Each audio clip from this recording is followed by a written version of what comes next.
This is the well room. This is the portal to hell. These are bullet holes in the door. Entity in the basement, we call him the Shuffler. He thought that the evil spirits that lived in this building were trying to control him. He thought they were taking over his body. So they actually brought in a priest, and in this room here, they performed an exorcism. I've heard growling on numerous occasions, and it usually comes from right behind me here. What do you think is going to happen to us tonight? You have any idea? You'll probably get possessed.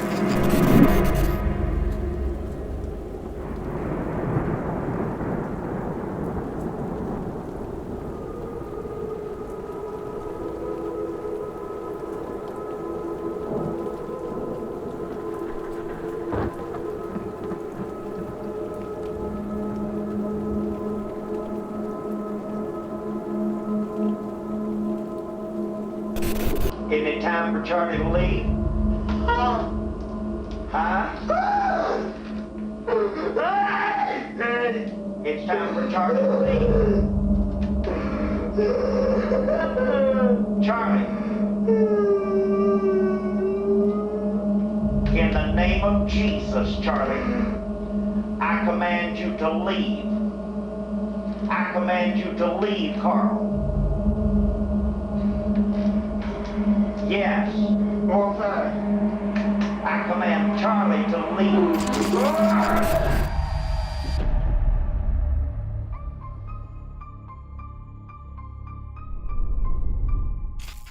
My name is Laura. I'm with Gatekeeper Paranormal. We've been doing the tours here at Bobby Mackey's for about 5.5 years. And now I'm stuck. Where do you want me to go from there? The history of this property actually starts in the 1800s. This area was called Finchtown. It was a small German settlement along the Licking River, which is right behind us. Finchtown had, a few houses, a few farms, a few slaughterhouses, which is the most popular story, that this building was built on the site of, or used to be, a slaughterhouse. We're not entirely sure if that's true. Like I said, there were slaughterhouses in Finchtown. We just don't know for sure that one sat exactly on this property. But what we do know is that in 1876, there was a distillery built here. Finchtown was still here. It was a distillery in Finchtown. It was called the Old 76 Distillery.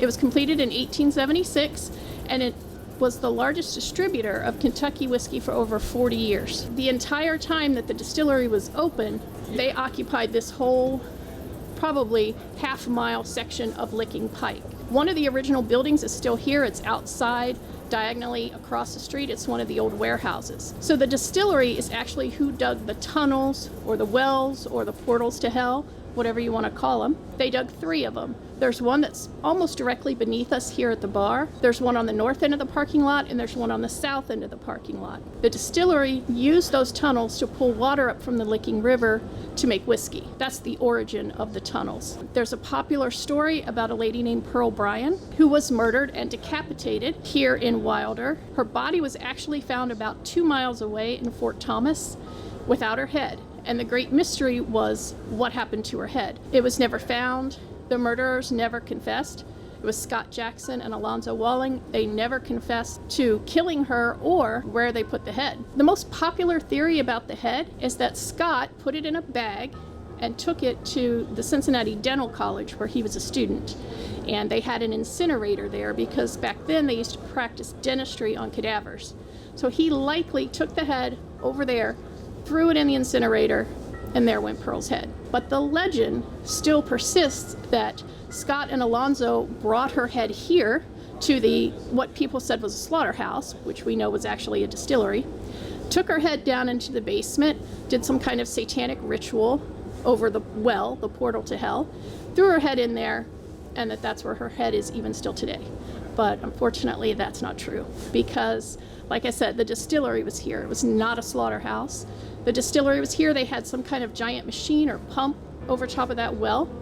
And even if they could have walked in here with a head, there's no way they could have shoved it down under that machine. That's the first legend that we debunk here on our tours. Can I take a break? Yeah.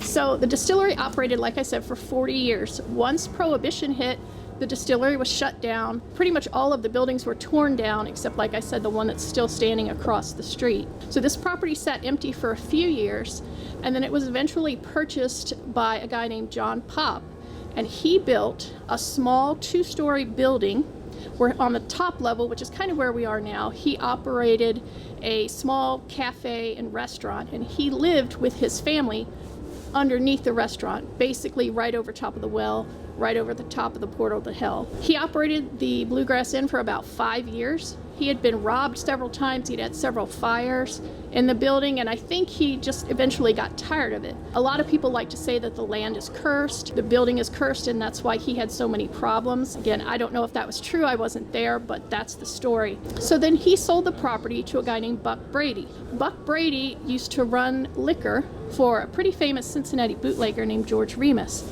So he was kind of familiar with, that kind of underground lifestyle with casinos, gambling, illegal liquor, running, all of that. He opened this up as the Primrose Country Club. Well, it opened in 1943, and it stayed open for about 7 or 8 years.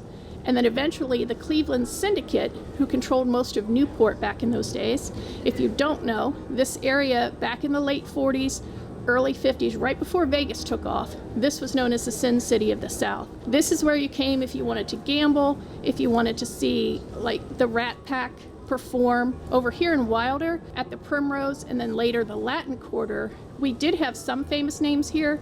We had Ella Fitzgerald performed on the stage, Nat King Cole performed on the stage, but the bigger names like Dean Martin, Sammy Davis Jr., all those guys, they would have been over in Newport. So Buck Brady owned the Primrose for about 8 years. The Cleveland Syndicate controlled most of Newport. They eventually ran Buck out of town, ran him down to Florida, where about 5 or 6 years after he moved to Florida, he was found dead of an apparent suicide.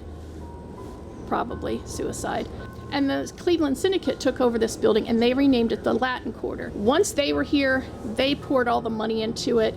The whole area behind me where the bull was a casino. It was just like a proper Vegas casino. And this is when Ella Fitzgerald was here. Nat King Cole performed here during the Latin Quarter days. But you have to understand, this was a mob-owned nightclub. If you want to talk about things that may have happened here, once we go in the basement, I can show you some bullet holes in the wall. I mean, the things that could have gone on in that basement, we honestly don't know because they didn't keep records. But things did go on here. And so if I had to think of an event that might have triggered some of the hauntings here, I would definitely say during that time period that the mob was here, because they took care of things their way, most likely in the basement. So that's the Latin Quarter, and then Bobby purchased it in the 70s, and that's when Carl comes in. So if you want, we can go over there. Sure. To where Carl Sounds exorcism good. was. Okay. So right now we are sitting in what we call the monster room, only because there's a big monster poster on the wall. But this room is actually where Carl Lawson had an exorcism performed. If you don't know who Carl Lawson is, he was the caretaker here, and he actually lived in the building for about 13 years. He was a good friend of Bobby's. He worked for him for many, many years, and he lived here. So you can imagine living in a place like this. Oh, sorry. That's right in the middle. So Carl was a good friend of Bobby's. He lived here for 13 years, and he worked for Bobby as kind of a maintenance man, janitor, just pretty much anything you wanted done here, Carl would do it. But living here, I think, took a toll on Carl mentally. He thought that the evil spirits that lived in this building were trying to control him. He thought they were taking over his body. And it got to the point where he would barricade himself up in his bedroom.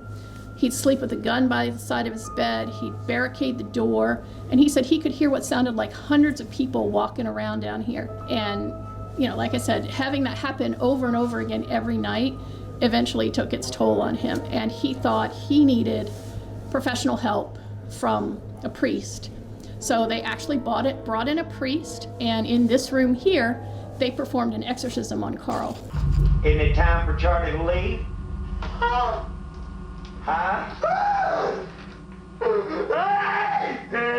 It's time for Charlie to leave. Charlie, I command you to leave. It's time for it to be over. Your little game is over. Your little game is over. Your little Carl. No, you listen to me. No, you're gonna leave. No, I'm not. Yes, you are. I ain't going nowhere. Yes, you are. I'll never leave. Leave him. Leave him. Leave him, Charlie. Fuck you. Leave him. Fuck everybody. Leave him, Charlie. Just fuck everybody. Leave him, Charlie. He's fine. Leave him. We've been here for 1,000 fucking years. Leave him. We're gonna stay here. The exorcism took hours, and I don't know, people always ask me if it worked. I think in Carl's mind, maybe it did, and that's all that really matters. If he believed it helped him, then it helped him. If you ask me personally, I don't know. I have never felt that there's anything truly evil here in this building. There are spirits here for sure. I'm not saying it's not haunted, but as far as anything evil or demonic, personally, I've never experienced that. And I honestly don't really believe in demons, so it's kind of hard for me to, kind of go down that path of this place being demonically haunted. Everyone has their opinion, and to Carl, it was very, very real to him. And if he felt like that exorcism helped him, then I hope that it did. And this is the room where the exorcism happened? Yeah, in this room. Where exactly was it? Like in that video footage? Do you know where it took place? Well, actually, this room used to be a little bit bigger back then. It went further out into the parking lot, and they tore part of it down since then, because that was in, I guess, the mid to late 90s when that happened. And some of the building got torn down. But, it was probably right in this central area. Interesting. So, have you watched the video? Yeah. It is a creepy video. It is, and people say that he was not an actor, and that people who knew him well thought that he couldn't fake that, So I don't know. I don't know what to believe. Well, want to talk about the murder? Sure. You want to go where it happened? Okay. So where we're standing right now is just kind of an empty area beside the bar. But back when the Primrose first opened in 1943, this was actually the men's bathroom. And what's currently the men's bathroom used to be an office. So when this was the men's bathroom in 1943, the Primrose had only been open for a few months. Two guys got in a fight in the bathroom here. One guy got hit, he fell down, hit his head on the radiator, and died on the floor of the bathroom, right where we're standing. So that is the first documented death or murder that I'm aware of that happened in the building. And in fact, it's the only one that I know of for sure. Like I said, the mob was here, and what they did in the basement, we don't know because they didn't keep records, but that one is documented in the newspaper and police records. Just paranormal-wise, this area right here, possibly because of the murder, the guy's name was Paul Goodhue. And we hear a lot of audible male voices in this area. We'll just be sitting here at the tables, investigating, and we will just hear men's voices talking. Cool. And I think that could be Paul. That's what I Maybe. like. Awesome. Wow. Oh, wow. That's cool. So this room right now is Bobby's lounge. This is just where he hangs out before he goes on stage or in between sets. But what this used to be was the cashier cage for the casino, when this was a casino in the Latin Quarter. So this window right here is where you would cash your chips in from the casino. And then on this side of the room is the safe where they kept the money. So that safe has been sitting there since basically 1943. Wow. And it hasn't moved, and it probably won't ever move That's until it huge. falls through the floor. Yeah. And this is just a cool, creepy room. We get a lot of female voices in here. I think they don't like people being in here with the money in the safe, so a lot of times they'll tell you to get out, or they just don't like people being in here. Let's see. One of my favorite paranormal experiences here happened to me about 3 or 4 months ago, back in this corner behind me. We call this the creepy corner, mainly because it's creepy. When the lights are off back here, it's a completely different atmosphere. It's really dark, it's really heavy, it's just creepy. That's why it's the creepy corner. I had a group of about 6 people. We were sitting at the tables out in the main area of the room, and one of the girls thought she saw a shadow back here in the corner. So I said, okay, let's get up and walk back here, and we'll stand on this side right here so that we don't rush up on it and scare it away. So we were standing over here, and if you want to look at the pool table, I always do this on my tours. If there's any balls sitting out, I will set them right on the edge of the pocket. So I had one here, and I actually had one over there where there's currently a ball on the corner pocket back there. And we came back, we were standing over here. The girl was trying to communicate with whatever she saw over there in the corner. And, she said, if there's anybody standing over there, there's a ball right on the corner pocket. If you could knock that in, that would be great. And guess what? It knocked it in. Wow. The ball, it's such an unmistakable sound. There was nobody over there. It was me and that girl standing right here. I heard the ball fall in, it rolled down, and to be honest, I lost my mind because it was the most exciting thing. But then I started thinking, I've been here for over 5 years. For at least 2 or 3 years, I've been asking them to knock a ball in. And this chick comes in here one time and asks for them to do it, and they do it. But regardless of that, it was an incredible experience because it happened not only on command, but there was nobody over there. And there's no way those balls just fall in. The story of Johanna is that her father owned the nightclub. Most of the legend goes that her father owned the Latin Quarter. Well, as I said earlier, the Latin Quarter was owned by the Cleveland Syndicate, which was kind of a conglomeration of about 4 guys that ran the mob operation out of Cleveland. But the story of Johanna is that her father owned the nightclub, and she was a dancer and a singer. She became pregnant by another singer in the club. Her father did not approve because she was unwed and she was his daughter. So he did not approve. He had her boyfriend killed. And then Johanna was so distraught that she poisoned her father and committed suicide. In a nutshell, that's the story of Johanna. Bobby wrote a great song about it. I love that song. And it basically tells that story. But there's a problem. Johanna's existence has never been verified in any way. And, we realize it could be a stage name, but you would think something that significant where probably a well-known regional singer was killed, murdered by the mob, and then a girl committed suicide here, that would have made the news. Mob or no mob, I think that would have made the news. You have to remember, back when that story was first told, which was probably in the mid to late 80s, we didn't have the internet access that we have now. So if somebody tells you a story now, you can Google it and find out if it's true or not. Or you could even, search public records at the library or the courthouse to find these things out. But back then, you kind of just had to take somebody at their word that the story they were telling you is true. So within the last, 10, 15 years that we've had the ability to research things, many people here, myself included, have researched Johanna and tried to find out if she was real. And unfortunately, there's just no proof that she existed. There's no ads for the Latin Quarter showing someone named Johanna performing. There's no death certificate for anyone of that name in that time period. And I think the most important thing is if you know anything about mob history, a mob boss who owns a nightclub is not going to let his daughter perform on stage in his own nightclub. It just wouldn't happen. So, like I said, it's a great story. People love to tell it. People love to hear it. People like to come here and try to communicate with Johanna, but we just don't believe that she was an actual living person. Perfect. Well, basement? Basement. Okay. What's it? Bobby Mackey.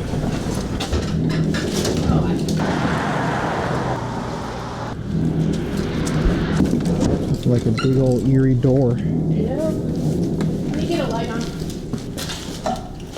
There's not much light down here, but let me turn a couple.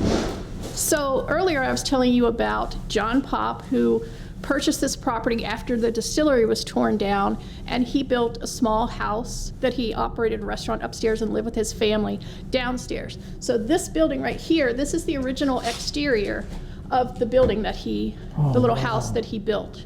So everything else here has just been built on around this house right here, which is kind of cool, in my opinion. That's really cool. And then if you want, we can walk inside the house and I'll show you. Sure. So this would have been John's living quarters with his family. That would have been the door and the window, so that was like the front of the house, basically. And, well, it could have been the back of the house, I don't know. But if you look at the walls, I've always found this interesting. There is pink flowered wallpaper on the walls in here. And this is the well room. This is the portal to hell. The well is right there behind me. So it's kind of weird that there's pink flowered wallpaper.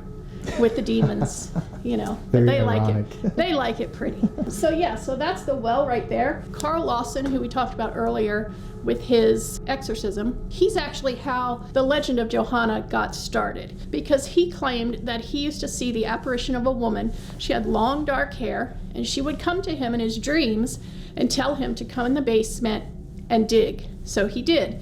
And he tore up the floor there behind me and uncovered the well. And what he said the well was the portal to hell.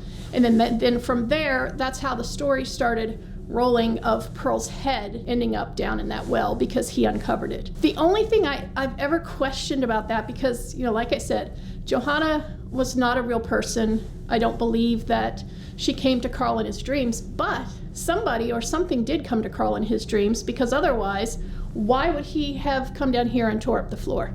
So that's a mystery that I can't explain. I don't know what possessed him to come down here and tear up this floor, but something did, and he uncovered that well. In the basement, in this room especially, we get a lot of growling. I've heard growling on numerous occasions, and it usually comes from right behind me here. People have been scratched in this room, usually in the jail cell that's behind you that I'll show you in a second, but people have been scratched down here. Tons of, you know, voices, whispering, you know, just all of that. We've seen shadows go past the window, shadow figures walking around in the basement. It's just pretty much, you know, anything you can think of has happened down here in this room. This is probably one of the most active rooms in the basement, is the well room. See the jail. That is just a small stone room. It's not very big. The stories we have been told is that when this was the Primrose and the Latin Quarter, mob owned, they would lock people in there for whatever reason until they had time to deal with them. Maybe they had a gambling debt, maybe they were caught cheating in the casino upstairs. We don't know. But we heard from many sources who were around back in those days that that's what they used that little room for. And people that sit in there now during investigations that's where people get scratched. They'll hear whispering in their ear, their face or their hair will get touched. It's a creepy little jail cell. Where are the bullet holes in here? Oh, they're out in the hall. Oh. This right here is the stairs to nowhere, but it's actually not nowhere. If you go up to the top of the stairs, that's actually the floor of the men's bathroom. If you remember earlier, I said that back in the Primrose and Latin Quarter days, the men's bathroom used to be an office. So there was a trap door at the top of those stairs. So when the club would get raided by the feds, as it frequently did, the mob bosses could open that trap door, run down the steps, and run out the back door. Wow. That's crazy. There's so cool. much history here. I know. It's that's amazing. Awesome. Very creepy looking stairs, though. Yeah. Even though Yeah, but they're innocuous. I talk about growling, even though I said I don't believe in demons. I have heard growling, and it's usually coming from back here. Now, as far as noises and things down here in the basement, people always say, oh, you know, it could be a mouse. Sure, it could be a mouse if you hear some little sound, but mice don't growl. At least mice that I see That's do one not growl. big mouse. It would be a big mouse, so I don't know of anything that would make a noise like that down here. Yeah, me either. So Just thinking about it. these are bullet holes in the door. We're assuming they came from the mob days, the Primrose or the Latin Quarter. I don't have any information about them other than that they exist, and that's probably the time period from when they were. Let's see that. Wow. It's a concentration of them, too. It's like... And on the other side of that door is just, it's a storage room now. I don't know what it would have been back then. And somebody asked me the other day if those holes behind you are bullet holes coming from the other direction, and they could be. Oh. But I don't know that for sure. And this is Johanna too. So this room is the room of faces, and the main reason that it's called that is because of this right here. This is what people say is Johanna. If you look, this is her hair, her face, her arm, her body. It's almost like she's kind of looking over her shoulder and kind of standing sideways looking over her shoulder. So that's where this room got its name, as the room of faces. Because that's Johanna. Wow. And this room, when you're investigating, this room is like super, super dark. It's very insulated. So if you hear something in here, it's not from outside. No noise pollution. Yeah. And then I'll tell you about the shuffler, and then we can be done. So these rooms here on the right are the dressing rooms from the Latin Quarter and the Primrose days. So this is where the showgirls would get ready before they went on the stage to perform.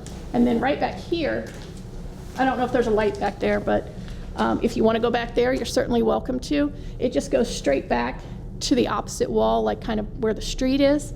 That is where people have heard children's voices. I don't think there's any reason that there should be children down here, but people have heard children talking, laughing, giggling, and it's usually from back there. I don't know why. A lot of people, the people who believe in demonic hauntings, will say that that's what that is, that the demons are pretending to be children to kind of have you let your guard down and, you know, what demons do. Okay, so my favorite entity in the basement, we call him the Shuffler. I've heard him on multiple occasions. My other tour guides have heard him. Many, many guests have heard him. We call him the Shuffler because that's what he sounds like when he walks. It'll usually just be a couple quick shuffles, and it'll usually come up behind you, and then you'll spin around, and there won't be anybody there. But you'll hear him come up on you real quick like that. It's freaky, but it's fun too. Awesome. He's harmless. He's totally harmless. He's just, I think he likes to startle people. What do you think's going to happen to us tonight? You have any idea to kind of end the interview? You'll probably get possessed, but I don't know. I mean, winter is a slow time, to be perfectly honest. We don't do a whole lot of tours like December, January, February. March starts picking up. So we haven't been here a whole lot during the winter, but I've had a lot of activity in the winter when I am here. So it's kind of hard to say, but I would think hopefully you'll at least get some voices and maybe some things moving around down here. But a lot of times upstairs is creepier than the basement. Everybody thinks the basement, you know, that's where the demons are, that's where the portal to hell is. But I think you might find that upstairs is a lot creepier. Well, maybe I'll finally see that demon tonight. There you go. That would make a great video.